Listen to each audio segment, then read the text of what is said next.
लातूरमध्ये नरेंद्र मोदींनी मृत कल्पना गिरी यांच्या कुटुंबियांची भेट घेतलेली आहे। कल्पना गिरी या लातूर युवक काँग्रेसच्या पदाधिकारी होत्या। त्यांचा संशयास्पद मृत्यू झाला होता। या प्रकरणी लातूर युवक काँग्रेसच्या काही पदाधिकाऱ्यांना अटक करण्यात आलेली आहे। मात्र हे प्रकरण दडपलं जात असल्याचा आरोप कल्पना गिरी यांच्या कुटुंबियांनी केलेला आहे।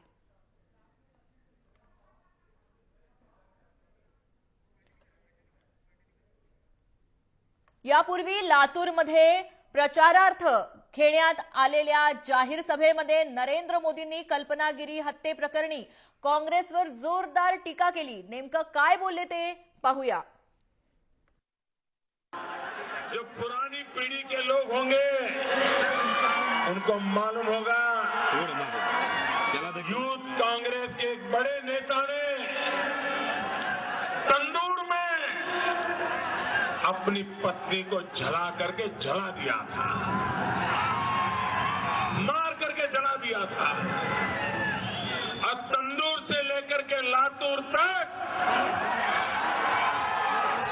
जिस पार्टी का चरित्र यही हो, जहां कल्पना गिरी के मां बाप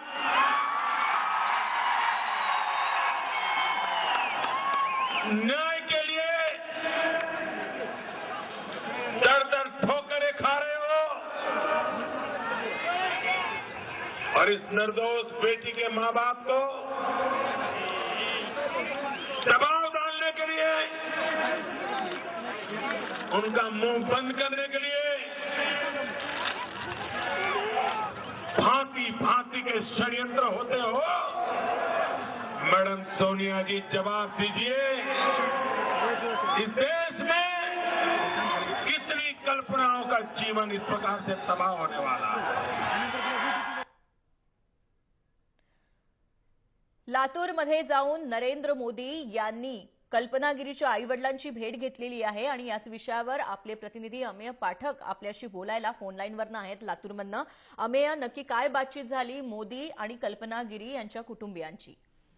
नक्कीच अनुजा, गेल्या अनेक दिवसांपासून ज्यावेळी मोदींनी यवतमाळ येथील सभेमध्ये कल्पना गिरी यांचा उल्लेख करत काँग्रेसवरती टीका केली होती, तेव्हापासूनच कल्पना गिरी यांचं कुटुंब मोदींकडे आस लावून बसलं होतं। अनेक संघटना आणि विरोधी पक्षांकडे जाऊनही हे प्रकरण दडपल्या जात असल्याचा आरोप गिरी कुटुंबियांचा होता। त्यानंतर आज नरेंद्र मोदी खुद्द लातूरमध्ये येणार होते। याबाबत कल्पना गिरी यांच्या वडिलांनी मोदी यांना एक पत्र लिहिलं होतं, ज्या पत्रामध्ये अनेक मागण्या त्यांनी लिहिलेल्या होत्या। हे पत्र त्यांना मोदींकडे सुपूर्द करायचं होतं। मात्र सकाळपासून मोदी त्यांना भेटतील की नाही असं प्रश्नचिन्ह उपस्थित होतं। सुरक्षेची अनेक कारणं होती, पोलीस आणि सिक्युरिटीची अनेक कारणं होती। यामुळे ही भेट होईल की नाही अशी साशंकता दिवसभर लातूरकरांमध्ये होती। मात्र ज्यावेळी मोदी आले त्यानंतर एअरपोर्टवरती भेटण्यासाठी गिरी कुटुंबीय मोदींना भेटण्यासाठी गेले होते। तिथं मुंडे यांनी स्वतः ते निवेदन हाती घेतलं आणि त्यानंतर मोदी यांनी आजच्या लातूरमधील प्रचार सभेतही काँग्रेसवरती टोप दागत कल्पना गिरी प्रकरणाचा पुन्हा एकदा उल्लेख केला आणि आणखी अशा किती कल्पनांचा बळी जाणार आहे असा थेट सवाल काँग्रेस अध्यक्ष सोनिया गांधी यांना केला।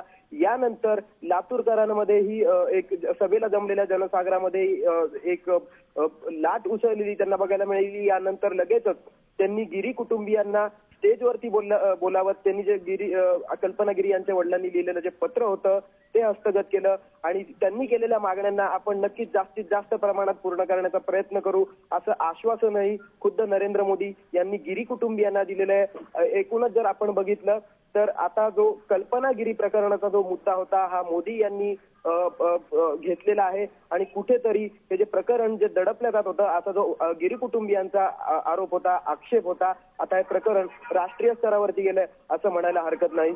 अनुजा, अमेय, जेव्हा आपच्या एका कार्यकर्त्यांची आजच बातचीत झालेली होती फोनवरनं, त्यावेळेस त्यांनी म्हटलेलं होतं की हे सगळं राजकीय डाव आहे मोदी यांचा, ते फक्त आपली राजकीय पोळी भाजून घेण्यासाठी हे सगळं करतायत।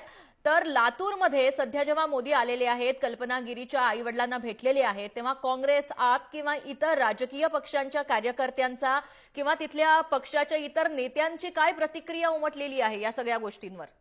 नक्कीच अनुजा, एकीकडून जर आपण बघितलं तर कल्पनागिरी प्रकरणामुळे काँग्रेसला मोठा फटका लातूरमध्ये बसण्याची शक्यता आहे. अद्यापपर्यंत काँग्रेसकडून कुठल्याही प्रकारचे स्थानिक पदाधिकारी किंवा स्थानिक पक्षश्रेष्ठींकडून कुठल्याही प्रकारची प्रतिक्रिया जरी आलेली नसली तरी आपने मात्र याला राजकीय आरोप प्रत्यारोपांचा खेळ असं नाव दिलेलं आहे. आपचे जे येथील उमेदवार आहेत त्यांनी असं म्हटलेलं आहे. दीपरत्न निलंगेकर यांनी अमेय, तुम्हाला मी इथेच थांबवते, कारण कल्पनागिरीचे वडील आपल्या बरोबर आता सध्या फोन लाईनवरनं आहेत. मंगलगिरी, तुम्ही आज मोदींशी भेटलात, तुमची आणि त्यांची काय चर्चा झाली?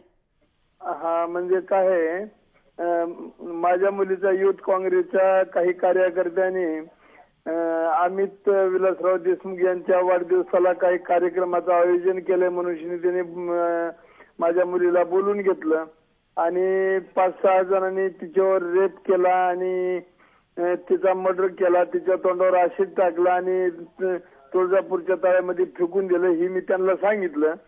मग त्याने म्हणले की तुमच्या कल्पनाला म्हणले न्याय मिळाल्याशिवाय राहणार नाही, ते आम्ही कसून चौकशी करू आणि सीबीआयकडे तपास देऊन टाकू असं त्याने आश्वासन दिलं मला.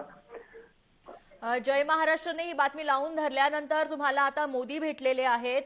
याशिवाय तुम्हाला काही आश्वासनं मोदींनी दिलेली आहेत का? हा, ह्या मीडियाच्या मुळे तर माझ्या कल्पनाला न्याय मिळत चाललेला आहे. अगर मीडियानं जी जर साथ नसती तर आमच्यासारख्या गरिबाच्या लेकराला कोण कुठं मारून टाकलेलं काहीच कळालं नसतं.